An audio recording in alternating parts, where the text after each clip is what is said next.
Hello, have a good and nice day mga idol. Pasensya na kayo, medyo nabubulol tayo ng salita. So para mga idol, andito nga po pala tayo. Paket na naman tayo kay Kuya Dodong Niemes upang mag-content kami ng fingerstyle guitar. Ngayon nga po pala mga idol, magang maga pa. At aakyat tayo, samahan nyo ko na umakyat papatungo sa bahay ni Kuya Dodong. No, ayan yung ating daan mga lods. Ayan. Ayan o. Yun.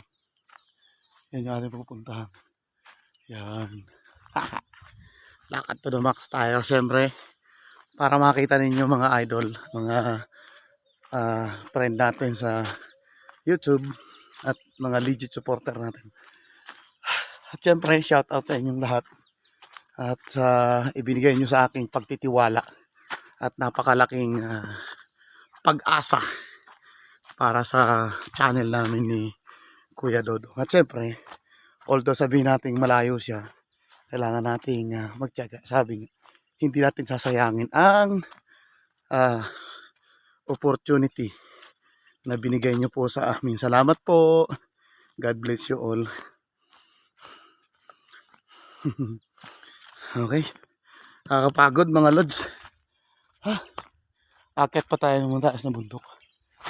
Ayan, may kabayo.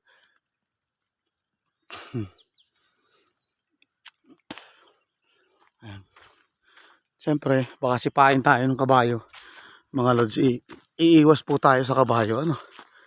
Ayan, may kabayo sila. Ayan yung kabayo mga lods, sa dadaanan natin. Iwas tayo dyan, baka tayo sipain. Hirap na. Ayun nga pala mga idol, nakaiwas na tayo sa kabayo. So, nandito na tayo ngayon. Nakatawid na. Hirap talaga yung tumataba. Pero ano mga idol, no? Medyo payat-payat na tayo ng onti ngayon. Kasi,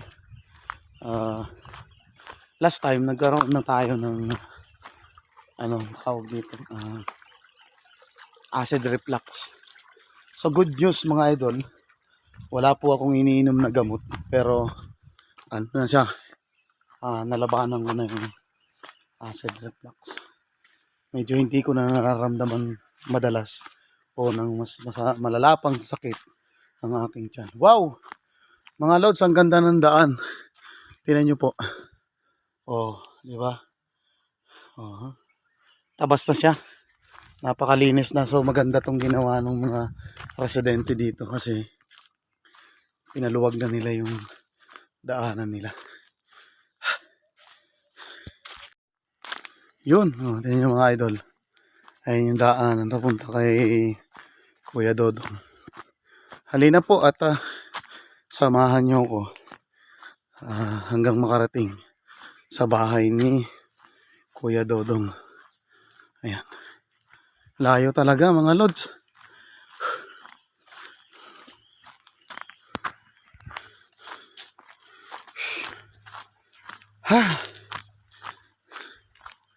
Pagod. Malakad. Wow. Sobrang linis ng daan. Galing. At nga po pala mga lods, sa araw po na ito, kakausapin ko yung ilan na mga residente para magkaroon kami ng pagpupulong nung taga-sityo na to. Ito pong gagawin namin pagpupulong mga idol, for disaster o preparing for sa mga sakuna na maaaring mangyari sa lugar nila sapagkat malayo po sila sa aming paningin or sa barangay natin, sa barangay namin. Isa po tayo sa mga konseho na nakaagapay po sa lugar nila Kuya Dodong Niemes. So, ang nais ko, magkaroon po kami ng chairman o purok chairman sa kanilang sityo para sa oras ng magkaroon ng kagipitan, madaling magkaroon ng communication sa barangay sila sa oras na magkaroon ng ganun. So, hindi naman natin pinapangarap na magkaroon ng ganun mga idol. Kung hindi, gusto nating maturuan ang bawat residente ng ating lugar o ng ating nasasakupan, maturuan kung papaano ihanda ang sarili. Uy, madulas. Oras nagkaroon ng trahedya. Eh, dahil malayo po kami, nasa kabila sila ng ilog, so kailangan pong turuan sila nung ilang mga kahandaan pagdating ng araw ng tagulan. Wika nga po mga idol ng ating mga ninuno, kawikaan nila, yung kasabihan pa sa ibang termino, na sabi nila mas maigi na daw na habang malayo pa ang tag-ulan, ihanda na natin ang lutuan, or sa termino namin ay kalan. Di ko alam kung anong tawag sa inyo sa kalan. Lutuan yun. So ang tawag sa amin ay kalan. Ibig sabihin, kailangan bago pumatak ang ulan, mabasa ang mga kahoy, dahil kahoy lang naman ang gamit namin dito. Bago mabasa ang mga kahoy, makapag-ipon-ipon ka na bago pumatak ang ulan. At least, pag patak ng ulan, tuyo ang kahoy mo sa kalan. So, malaking yun. Malaki o malawak ang ibig sabihin nun, na wala pa man yung trahedya, always ready ka na. Di ba? Mas maganda na yung naghahanda kaysa doon sa bago pa lang yung kalamidad, doon ka pa lang maghahanda.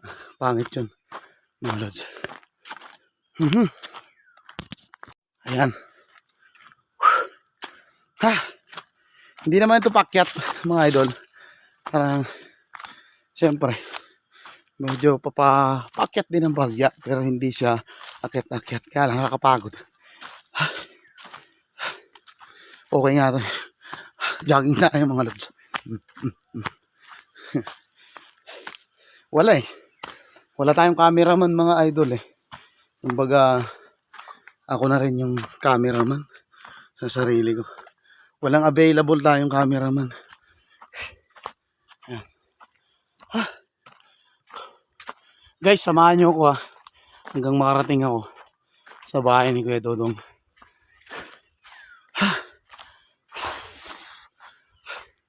Wala pang sikat ang araw mga idol. Ang aga talaga. Sobrang aga ko pala. Time check natin is 6:36 in the morning. Yan ang ating time check. Inagapan ko mga idol kasi may activity kami ngayon sa barangay sa paglilinis ng basura. Yan. Wala pa kaming chairman committee dito sa lugar na to mga idol eh. So ako yung nila, yung leader ng chairman committee sa barangay ha. Hindi ko anong leader. Sa konseho. Diretso na pati tayo visiting sa ating mga nasasakupan.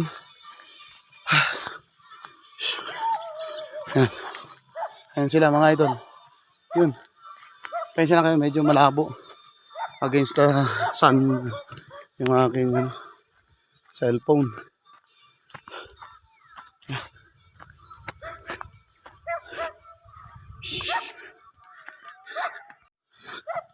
Ito na mga lods. Paket na po tayo. Talagang kakapagod talaga. Ayan. Yan yung papunta kay Kuya Dodong na bahay. So yun, may mga bahay-bahay pa dun mga idol. Yan. May kubo sila dyang malaki, mga lods. Ayun. Yan. Bale, yan po yan, mga idol.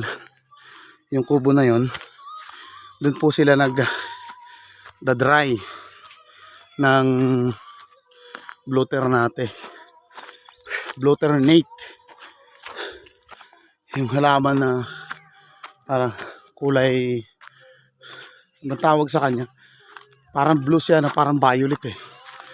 Pag nilagay mo po siya sa mga luto katulad ng kanin, ganun, nagiging kulay blue. Sa halip na mag food color ka, yun na lang. At marami pa pong benefits na makukuha.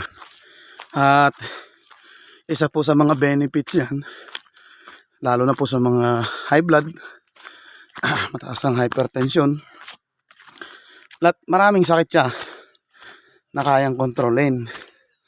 Pero as in control, hindi naman ho siya gamot talaga kung hindi food supplement talaga na may balik niya nung katas ng Blueternate yung mga nasira sa katawan ng tao na pinaghihirapan dalahin ng tao kung ano-anong karamdaman. So yan po ang hanap buhay dito. O yun, ang bahay ng biyanan ni Dodong yan. Pasensya na kayo mga idol at medyo hingal na yung inyong lingkod. Talagang ay ako mga idol, parang nahihilo na pati ako sa pagod. Walang tubig ang dala, makikiinom na lang tayo mamaya kay Kuya Dodong. Layo. Okay, promise guys, hindi ko i-edit yan. Yung edit na marami na ikakat para makita nyo kung ilang minuto meron lakarin papunta doon sa aming content area. Katas, labas ang katas ng sabaw ng tinola mga lods.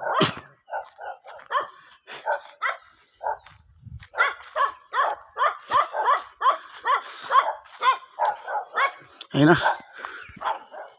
Lapit na tayo mga idol sa bahay ni Kuya Dodong. Ayan. Kung narinig nyo yung asong tumatahol-tahol, aso ni Kuya Dodong.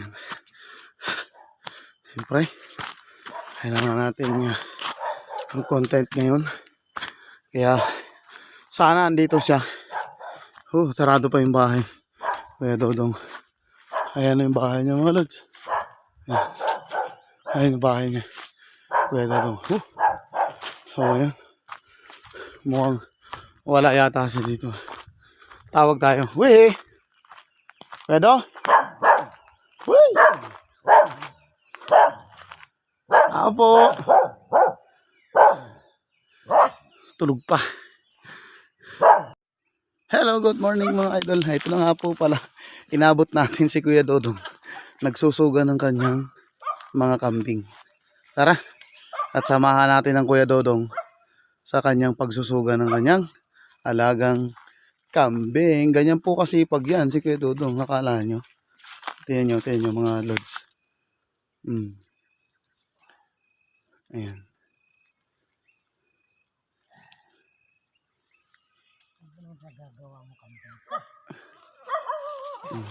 Minangaw-ngaw pa ni Dodong yung kanyang kanding.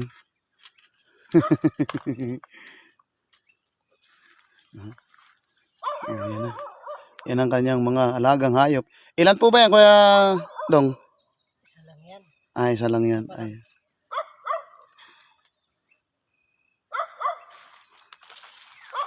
Tingnan nyo, may alaga si Kuya Dodong. Yan na. Isusuga na. Ayun na. Para samahan natin si Kuya Dodong sa kanyang paglilipat ng kanyang alagang kanding. Pati naman yung baka, idol. Sumusunod din.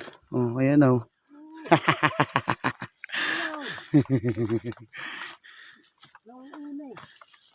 Ayan na. Ayan na. Yun.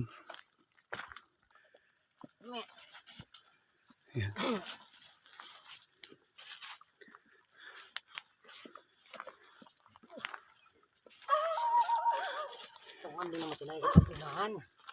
Ayan na.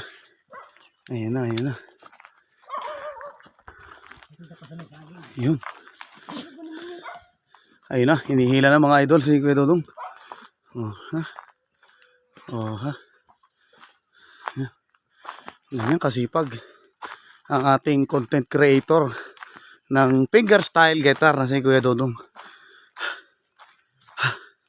Kaya na kayo mga idol kasi ano hinihingal ako ng kakahabol kay Kuya Dodong pag video sa kanya. Ay, nakawa yun. Tinali na niya mga lods. Natali na saging. Ayun. Ayun na. Siyempre, tinali na ni Kuya Dodong ang kanyang alagang kanding. Ayun na. Ayan. Yan po ang kaganapan natin ngayon mga idol. At ito yung ating maliit na content. Na content ni Kuya Dodong ni Yemes. Kaway ka raw Kuya Dodong. Kaway. Ayun. Ayan. Tingnan nyo mga idol. Si Kuya Dodong. Oh, ha? Kaya nyo ba yan? Oh. Oh, tingnan nyo. Kahit walang paningin, hindi hadlang sa kanya ang mga pag-alaga ng hayop at iba pang aktibidad na gawain ng may paningin. At syempre, ngayong araw na to, bibigyan namin kayo ng magagandang content. Kung bago ka pa lang sa aming channel, huwag mo kakalimutan paki-like, share, and subscribe at pakipindot na rin ang aming notification bell button upang lagi kang updated sa mga ginagawa naming video. Tara na at mag-vlog.